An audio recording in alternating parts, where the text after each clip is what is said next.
सर्वांना माहितीच असेल व्हॉइस. कोण सांगेल व्हॉइस म्हणजे काय? व्हॉइस म्हणजे कोणाला माहिती आहे? बघा मी सांगतो, लक्ष द्या. दोन टाइपचे व्हॉइस आहेत. एक येतो तुमचा ऍक्टिव्ह व्हॉइस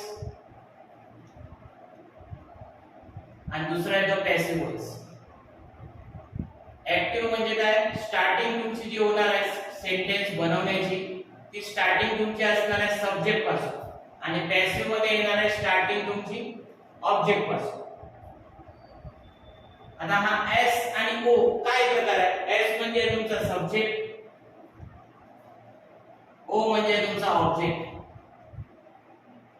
सब्जेक्टला मराठीत म्हणतात कर्ता, ऑब्जेक्टला मराठीत म्हणतात कर्म. तर आज आजच्या व्हिडिओ मध्ये आपल्याला काय करायचंय? हा जो तुमचा टेन्सचा टॉपिक आहे, हा एक टेन्सचा टॉपिक आपण रन करणार आहे. बघा तुम्हाला मी एक सांगतो, बरेचसे प्रकार मी बघितले, बरेचसे सूत्र बघितले. माझ्या एक अनुभवातून असं मला दिसतंय की सगळेजण फक्त ह्या टेबलने जातात. ही सूत्र सगळ्यांना माहित असतात पण ही सूत्र माहित नसतात. तरी तुम्ही हा व्हिडिओ शेवटपर्यंत बघा, व्हिडिओ स्किप करू नका. बघा काहीतरी वेगळं मी या व्हिडिओ मध्ये टाकलेलं आहे, सगळ्यांनी आवर्जून बघा. आपला व्हिडिओ जस्ट चालू होतोय. आदरणीय पालक आणि प्रिय विद्यार्थी, जर पालक हा व्हिडिओ बघत असतील तर कृपया विद्यार्थ्यांपर्यंत हा व्हिडिओ पोहोचवा आणि विद्यार्थी मित्र बघत असतील तर विद्यार्थ्यांना व्यवस्थितरित्या समजून घ्या. तिथं जर असेल तुम्हाला इथे लिहिलं टेन्स, काही टेबल काढलेलं आहे, आपल्याला याच्यामध्ये एक एक सूत्र लिहायचे. पण त्याआधी टेन्स म्हणजे काय ते आपण समजून घेऊया. टेन्स लिहिलेलं आहे इथे हेडिंग, इथे लिहिलं प्रेझेंट, पास्ट आणि फ्युचर. हे जे काय आहे ते तुमचे मेन टाइप्स कसले टेन्स. त्याच्यानंतर इकडे टाइप्स असं लिहिलंय, त्या मेन टाइप्सचे परत सब टाइप्स पडतात. Simple, continuous, perfect, perfect continuous. असे टोटल 1 2 3 4 5 6 7 8 9 10 11 12. टोटल किती टाइप्स आहेत? 12 टाइप्स आहेत. कशाचे? टेन्सचे. कशामध्ये? इंग्लिश ग्रामर मध्ये, ज्याला इंग्लिश ग्रामरचा बॅकबोन म्हणतात, म्हणजेच टेन्स. आपण बघूया आता फॉर्म्युला एकेकाचा. सिंपल प्रेझेंट मध्ये फॉर्म्युला येतोय S plus V S S plus O. तो S V S S O काय प्रकार आहे तो आपण नंतर एक एक डिटेल मध्ये बघूया. पहिले आपण सगळे सूत्र लिहून घेऊया.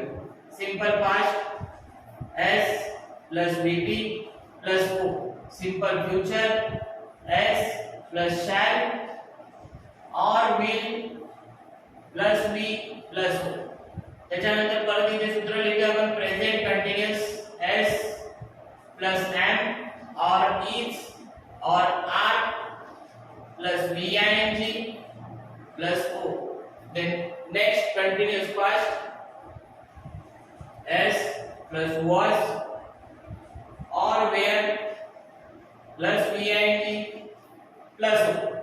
Then next continuous future S plus shall or will plus be plus B N G plus ओ. हे झालं आपलं कंटिन्युअस मध्ये प्रेझेंट, पास्ट आणि फ्युचर. वरती आपण बघितलं सिंपल मध्ये प्रेझेंट, पास्ट आणि फ्युचर. बघा मध्ये आपण जागा ठेवलेली आहे, ते कशासाठी ठेवली आपण? त्याच्यामध्ये आपण एक वाक्य चालून बघणार आहे प्रत्येक काळामध्ये, म्हणून ती आपण एक मध्ये जागा ब्लँक ठेवलेली. नेक्स्ट केले perfect present S plus have or has plus BPP plus O. Then next perfect past S plus had plus BPP plus O. Then next perfect future S plus shall or will plus have plus BPP plus O. Then next last perfect continuous present tense S plus have or has plus be plus VNG plus O. Then next perfect continuous past S plus had plus been plus VNG plus O. Then next perfect continuous future tense S plus shall or will plus have plus been plus VIT plus हे आपले काय आहेत मित्रांनो 12 tense मध्ये 12 सूत्र आपण लिहून घेतलेले. आता आपण एक एक प्रकार बघूया. एस म्हणजे काय तो नेक्स्ट बघूया आपण. एस म्हणजे काय सब्जेक्ट. सब्जेक्ट म्हणजे मराठीत त्याला म्हणतात कर्ता. समजा आपण एक सब्जेक्ट घेऊया राम.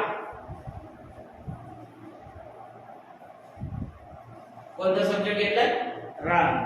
त्याच्या पुढे लिहिले बघा VSES. VSES हा काय प्रकार आहे कोण सांगेल बघा. VSES म्हणजे काय एकतर मेन वर्ब वापरणार आहे तुम्ही किंवा मेन वर्बला तुम्हाला s किंवा es लावायचा. म्हणजे काय असतो तो प्रत्यय लावतात क्रियापदाच्या पुढे. समजा आपण एक ईट क्रियापद घेतलंय. ईटला जर SES प्रकार लावायचा तर तो काय होणार आहे इट्स होणार आहे. जर त्याचा मेन वर्ब बघितलं तर मेन वर्ब मी इथे लिहितोय मेन वर्ब इट आणि जर त्याला VSES लावायचं आहे तर ते होणार आहे इट्स.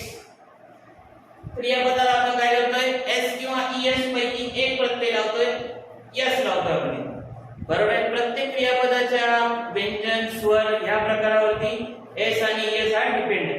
पुढे VP लिहिलाय. VP म्हणजे काय वर्ब पास्ट टेन्स म्हणजे वर्बचं काय करायचं तुम्हाला भूतकाळी रूप लिहायचं. ATE पुढे VP लिहिलंय. VP म्हणजे VPP लिहिलंय म्हणजे काय वर्ब पास्ट पार्टिसिपल. इट्सचं काय इटन EATEN. पुढे VING लिहिलंय म्हणजे काय करायचं वर्बला ING लावायचं ईटिंग. काय स्पेलिंग आहे EATING. पुढे ऑब्जेक्ट आपण समजा खायची गोष्ट आहे काय घेऊया समजा मँगो घेऊ. मँगो. येतं लक्षात सगळ्यांना. S VSES VP VPP VATO हे तर आपण बघितलं सर. आता बघा इथे तुम्हाला हॅव दिसतंय हॅव दिसतंय हॅव बीन दिसतंय हॅड बीन दिसतंय शॅल विल हॅव बीन दिसतंय शॅल विल हॅव दिसतंय हॅड दिसतंय वॉज वेअर दिसतंय. VP तर आपण बघितलं. शॅल विल व्ही दिसतंय शॅल विल बी दिसतंय शॅल विल हॅव दिसतंय. बरोबर आहे. तर आता इकडे एक बाजूला अजून एक टेबल बनवून ठेवला आहे जो प्रोनाउन्स आहे. प्रोनाउन म्हणजे काय सर्वनाम. इथे आपण जे राम वापरले तो सब्जेक्ट काय नाउन. इथे आपण सगळे प्रोनाउन लिहिले बघा. पहिला लिहिला I we you you he she it आणि दे.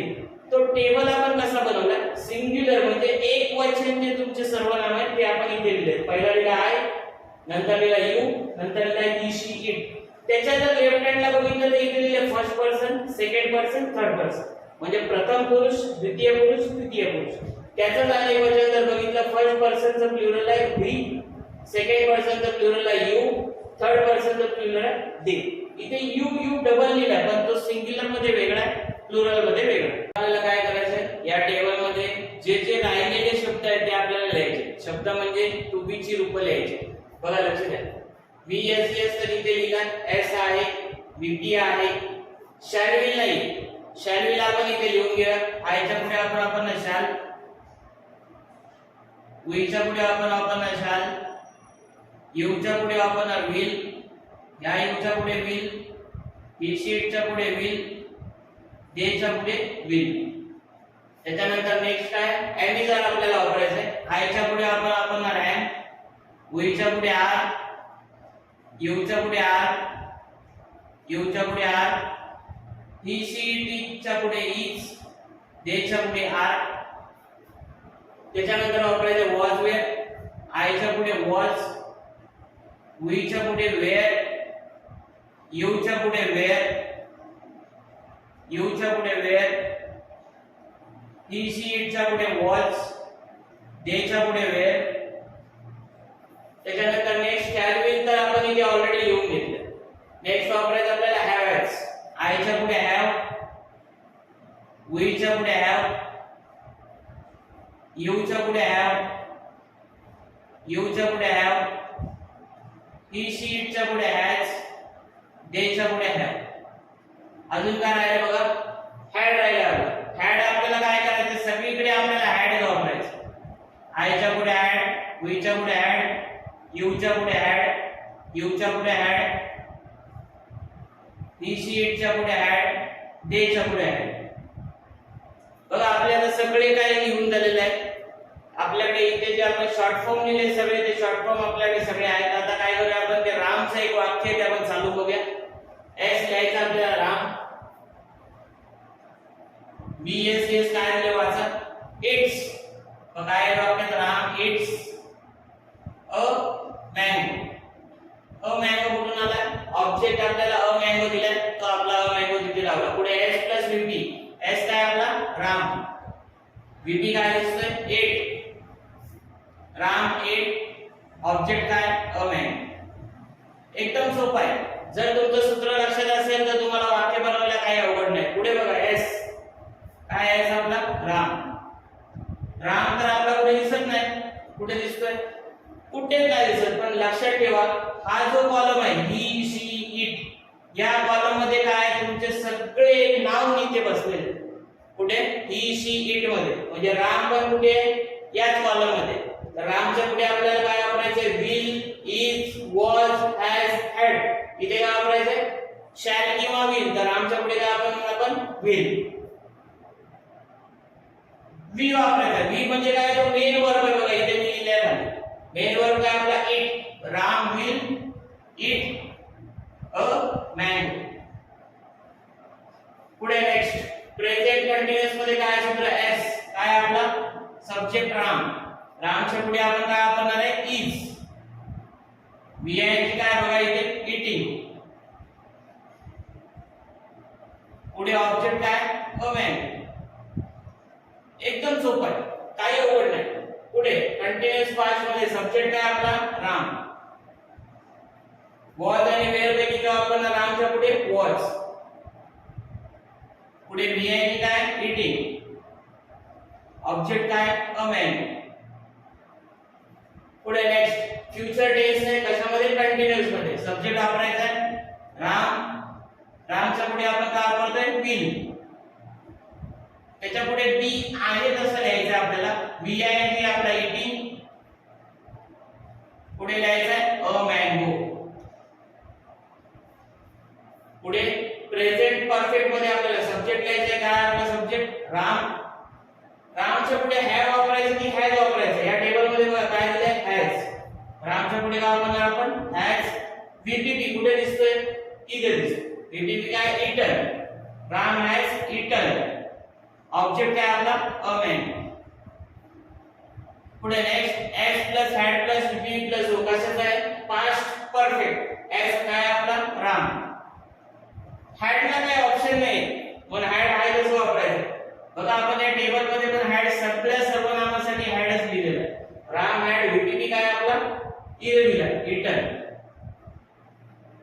अ मँगो ऑब्जेक्ट आहे तसं लिहिलं. पुढे नेक्स्ट फ्युचर परफेक्ट मध्ये काय सब्जेक्ट. सब्जेक्ट काय आपला राम. रामच्या पुढे आपण काय वापरणार आहे? विल. पुढे हॅव आपल्याला आहे तसं वापरायचं. त्याला काय ऑप्शन नाही. VPP काय आपला इटन. ऑब्जेक्ट काय अ मँगो. पुढे नेक्स्ट प्रेझेंट परफेक्ट कंटिन्यूअस. त्याच्यामध्ये सब्जेक्ट आहे राम आहे तसा लिहिला. रामच्या पुढे हॅव वापरायचं की हॅज वापरायचं? हॅज वापरायचं. राम हॅज. पुढे बीन आहे तसा येणार. पुढे बीएन काय इटिंग. ऑब्जेक्ट काय अ मँगो. पुढे next past perfect continuous. Subject काय आपला राम.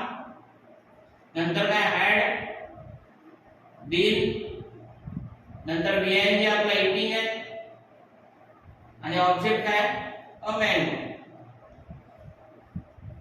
पुढे फ्युचर परफेक्ट कंटिन्यूअस. सब्जेक्ट वापरायचं आपल्याला राम. रामच्या पुढे शॅल आणि विल पैकी एक वापरायचं. काय वापरणार? विल. पुढे हॅव आहे तसं वापरायचं आपल्याला. नंतर बीन पण आहे तसं वापरायचं आहे. वीआयची काय इटिंग. इटिंग घेऊन घेऊ आपण अ मँगो. बघा टोटल 12 सूत्र आहेत. 12 वाक्य आपण लिहिलेली आहेत. प्रत्येक सूत्रात जर बघितलं आपण तर सब्जेक्ट आणि ऑब्जेक्ट कॉमन आहे. सगळ्यांमध्ये बघा सब्जेक्ट ऑब्जेक्ट तुम्हाला सगळ्यांना कॉमन दिसेल. म्हणजे तुमचा सब्जेक्ट राम आलाय अ मँगो आलाय, फक्त चेंजेस होते तर मध्ये चेंज होते. इथे इट्स आलाय, इथे इज इटिंग आहे, हॅज इटेन आहे, हॅज बीन इटिंग आहे, हॅड बीन इटिंग आहे, हॅड इटेन आहे, वॉज इटिंग आहे, एट आहे, विल ईट आहे, विल बी इटिंग आहे, विल हॅव इटेन आहे, will have been eating a mango. म्हणजे फक्त चेंजेस आपल्याला कशामध्ये होते, वर्ब मध्येच होते. कशामध्ये होते, वर्ब मध्ये होते. जर मित्रांनो हा जर वर्बचा तुमचा टेबल जर पार्ट असेल, वर्बचा व्हीपी, व्हीपीपी, व्हीआयएनजी आणि त्याला कोणाला एस प्रत्यय लावायचा, कोणाला ईएस प्रत्यय लावायचा, असा तो व्हीएसएस हे जर तुमच्या लक्षात असेल, तुमच्याकडे थोडाफार शब्दसाठा असेल, तर तुम्ही इंग्लिश मध्ये वाक्य प्रत्येक काळामध्ये बदली करू शकता. सगळ्यात महत्त्वाचं हा जो आपण लिहिलाय तो ऍक्टिव्ह व्हॉइस मधला टेन्स आहे, त्याच्यातला आपला टेबल. कोणता टेबल आहे, ऍक्टिव्ह व्हॉइस मधला. बघा दुसरा एक टेबल अजून माझ्याकडे आहे, तो येतो पॅसिव्ह व्हॉइस मध्ये. तो पॅसिव्ह व्हॉइसचा टेबल आपण काय करणार आहे, नेक्स्ट व्हिडिओ मध्ये बघणार आहे. ऍक्टिव्ह व्हॉइसच्या टेबल मध्ये सुरुवात बघा सगळ्यांमध्ये सब्जेक्टने झालेली, प्रत्येक ह्याच्यात बघा सब्जेक्टने सुरुवात आहे, म्हणजेच तो काय कर्तरी प्रयोग आहे, कर्त्याने सुरुवात आहे वाक्याची. पॅसिव्ह मध्ये ती सुरुवात कशाने होणार आहे, ऑब्जेक्टने होणार आहे. ऑब्जेक्ट म्हणजेच काय, कर्म. म्हणजे पॅसिव्ह व्हॉइस म्हणजे काय, कर्मणी प्रयोग, म्हणजे कर्माने सुरुवात होणारे जे वाक्य असेल ते पॅसिव्ह व्हॉइस मध्ये जाणार. तर हा जो टेबल आहे आपला तो फक्त ऍक्टिव्ह व्हॉइस साठीच आहे, हा पॅसिव्ह व्हॉइस साठी टेबल नाही. पॅसिव्ह व्हॉइसचा टेबल आपण नेक्स्ट व्हिडिओ मध्ये बघू. माझ्या चॅनलला सबस्क्राइब करा. व्हिडिओ जर आवडला असेल तर नक्की लाईक करा, आपल्या मित्रमैत्रिणींना शेअर करा, पालकांनी हा व्हिडिओ विद्यार्थ्यांपर्यंत पोहोचवा. धन्यवाद.